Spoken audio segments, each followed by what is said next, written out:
Գյուրջան Կասկադ, հասանելի բնակարաններ 65 ամիս մարման ժամկետով։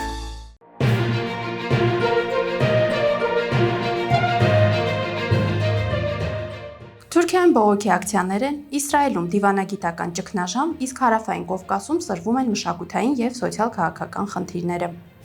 Բարև ձեզ, Փաստ-ինֆոյի եթերում բաց մի թողեք հաղորդաշարն է, որի շրջանակներում շարունակում ենք հետևել թշնամու ներքին անցուդարձին։ Թուրքիայում բողոքի ակցիա է տեղի ունեցել, որի ժամանակ ոտնատակ են տվել Քլշդարօղլուի լուսանկարը։ Անկարայում Հանրապետական ժողովրդական կուսակցության կենտրոնական գրասենյակի մոտ իրավիճակը լարվել է կուսակցության 38-րդ համագումարի արդյունքների չեղարկումից հետո։ Շենքի դիմաց սկսվել են հավաքվել ցուցարարներ, որոնց մի մասը բերվել է ավտոբուսներով, նաև տարածվել են SMS կոչեր հավաքվելու կուսակցության կենտրոնակայանի մոտ։ Շրջակայքում տեղակայված են եղել ոստիկանական ուժեր։ Ցուցարարների կողմից շենքից հանվել է կուսակցության ղեկավարի Քեմալ Քլշդարօղլուի լուսանկարը, որը հետո ոտնատակ է տրվել։ Իսրայելում էլ քննարկվում է Ստամբուլում հյուպատոսության փակման հարցը ծախսերի և քաղաքական ռիսկերի պատճառով։ Եթե որոշումը կայացվի, Թուրքիայում իսրայելական միակ դիվանագիտական ներկայացուցչությունը կմնա միայն Անկարայի դեսպանությունը։ Թուրքիա-Իսրայել հարաբերությունները վերջին տարիներին լարված են հատկապես Գազայի պատերազմի ֆոնին, ինչը նաև անդրադառնում է դիվանագիտական ներկայության վրա։ Իսրայելը նաև խզում է կապերը ՄԱԿ-ի հետ։ Իսրայելը սառեցնում է կապերը Անտոնիո Գուտերեշի գրասենյակի հետ այն բանից հետո, երբ ՄԱԿ-ը իսրայելական կազմակերպությունները ներառել է հակամարտությունների պայմաններում սեռական բռնության հետ կապված իր սև ցուցակում։ Իսրայելի մշտական ներկայացուցիչ Դենի Դանոնը հայտարարել է ՄԱԿ-ի գլխավոր քարտուղարի գրասենյակի հետ հետագա բոլոր շփումները դադարեցնելու մասին և չեղարկել ՄԱԿ-ում նախատեսված այցը։ Այս զարգացումը կրկին ցույց է տալիս, թե ինչպես են միջազգային կառույցների նկատմամբ անվստահությունն ու քաղաքական երկակի չափանիշները խորացնում ճգնաժամերը տարբեր տարածաշրջաններում, այդ թվում նաև այնտեղ, որտեղ տարիներ շարունակ անպատիժ են մնում խաղաղ բնակչության դեմ իրականացված հանցագործությունները։ ԱՄՆ-ում էլ Իսրայելի աջակցությունը նվազում է։ Pew Research Center-ի տվյալներով Իսրայելի նկատմամբ աջակցությունը ԱՄՆ-ում զգալիորեն նվազել է նույնիսկ երիտասարդ հանրապետականների շրջանում։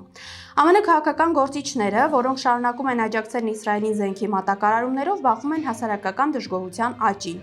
Միաժամանակ բազմամիլիարդանոց օգնության փաթեթները մեծացնում են պետական պարտքն ու բյուջետային ճնշումները։ Մերձավոր Արևելքում անկայունությունը նաև նպաստում է էներգակիրների թանկացմանն ու գնաճին, իսկ Իսրայելին զինմթերքի մատակարարումները նվազեցնում են ԱՄՆ ներքին ռազմական պաշարները, գրում է Թուրանսկի Էքսպրեսը։ Պանթյուրքիստական խորհրդանիշների շուրջ սկանդալ է հասունացել իրանական հաշթափում։ Թալիշական շրջանակներում դժգոհություն է առաջացրել հաշթափի կենտրոնական հրապարակի նոր նախագիծը,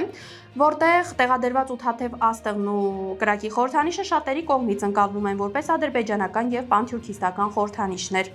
Թալիշ ակտիվիստները քննադատում են նախագիծը, նշելով, որ այն չի արտահայտում քաղաքի թալիշական ու իրանական ինքնությունը։ Նրանք նաև դժգոհում են, որ նախագիծը հաստատվել է առանց տեղացի մշակութային գործիչների մասնակցության և պահանջում են դադարեցնել դրա իրականացումն ու հայտարարել բաց մրցույթ, գրում է թալիշական հաժեն պարբերականը։ Ադրբեջանի գլխավոր դատախազությունն էլ միայն նախազգուշացմամբ է սահմանափակվել սկանդալային հոգեբան Շահբազ Գադիրլիի գործով։ Ստուգումը սկսվել էր Թալիշական մշակութային կենտրոնի ղեկավար Վուգար Միրզաևի բողոքից հետո։ Թալիշական հանրության դժգոհությունն առաջացրել էին Գադիրլիի TikTok-ում հայտնի տեսանյութը, որում ադրբեջանցի հոգեբանը վիրավորում և պիտակավորում էր թալիշներին։ Դատախազությունը հայտարարել է, որ հրապարակումները խախտում են Ադրբեջանի մեդիայի մասին օրենքը, սակայն այս փուլում բավարարվել է միայն պաշտոնական նախազգուշացմամբ, սպառնալով, որ կրկնության դեպքում կարող է կիրառվել վարչական կամ քրեական պատասխանատվություն։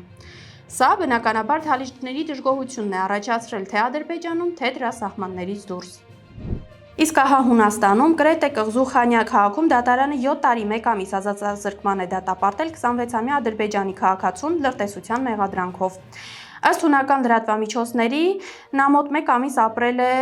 Սուդաբեի նավահանգստի և ռազմածովային բազայի մոտ գտնվող հյուրանոցում և այդ ընթացքում ենթադրաբար համակարգված կերպով լուսանկարել է ռազմական օբյեկտը, կատարելով հազարավոր լուսանկարներ։ Իրավապահները հայտնել են, որ նրա մոտ հայտնաբերվել են տեսախցիկ, հիշողության քարտ և գաղտնագրման ծրագրեր, որոնք կարող էին օգտագործվել տվյալների փոխանցման համար։ Ուշք փուլի շուրջ սկանդալը կրկին բորբոքել է ադրբեջանական հասարակության ցասումը։ Մինչ ադրբեջանական սոցցանցերում քննադատում են Քամալ Աբդուլլայի կնոջ տեղը տունն է հայտարարության համար, հանրային դժգոհությունը նոր ալիք է բարձրացրել Ուշակ փուլուի մանկական նպաստների թեման։ Մինչև 2006 թվականը Ադրբեջանում գործում էր երեխաների համար ամսական նպաստների համակարգ, սակայն հետագայում այն չեղարկվեց, փոխարինվելով հասցեական սոցիալական օգնությամբ։ Այսօր աջակցությունը տրամադրվում է միայն որոշ խմբերի, իսկ հասարակության մեջ շարունակում է պահպանվել այն սպասումը, որ պետությունը պետք է աջակցի բոլոր ընտանիքներին յուրաքանչյուր երեխայի համար։ Այս ամենի ֆոնին ավելացան падգամավոր Գյունայ Աղամալիի հայտարարությունները, թե մեկ աշխատող խոր աշխատավարձը բավարար է ընտանիքը պահելու համար։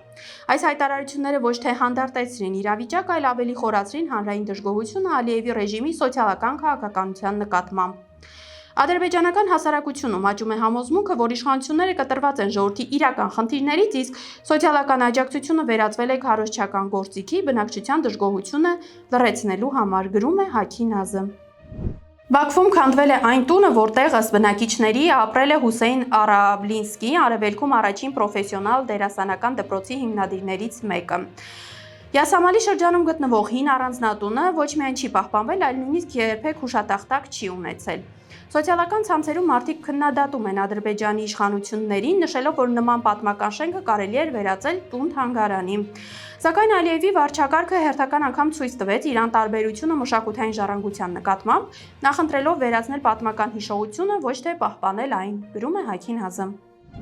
Արհեստացին Ադրբեջանում իշխանական աղբյուրների փոխանցմամբ քննարկվում է Բաքվի եւ Աբշերոնի ջրահեռացման եւ անձրևաջրերի համակարգերին լայնման ծրագիրը 2026-ից 35 թվականի պետական ծրագրի շրջանակում։ Ազգային ջրային ռեսուրսների գործակալության փոխնախագահ Իլհամ Բայրամովի խոսքով նախատեսվում է զարգացնել խմելու ջրի եւ կոյուղու ցանցերը, փորձելով նվազեցնել Բաքվում պարբերաբար առաջացող ջրհեղեղները։ Ըստ վերլուծաբանների, սա ավելի շատ քաղաքական հռետորական ակնարկ է, քան իրական կառավարման փոփոխություն։ Բաքվի քաղաքային խնդիրները տարիներ շարունակ նույն բնույթն ունեն՝ ենթակառուցվածքների ուշացած զարգացում, արագ քաղաքաշինություն եւ կլիմայական ծանրաբեռնվածություն, գրում է Կովկասյան բյուրոն։ Այսօրվա համար պատրաստել էինք այսքանը։ Fast-Info-ի հաղորդումներին արագ հասանելիություն ունենալու համար կարող եք բաժանորդագրվել YouTube-յան մեր ալիքին։ Մնացեք մեզ հետ։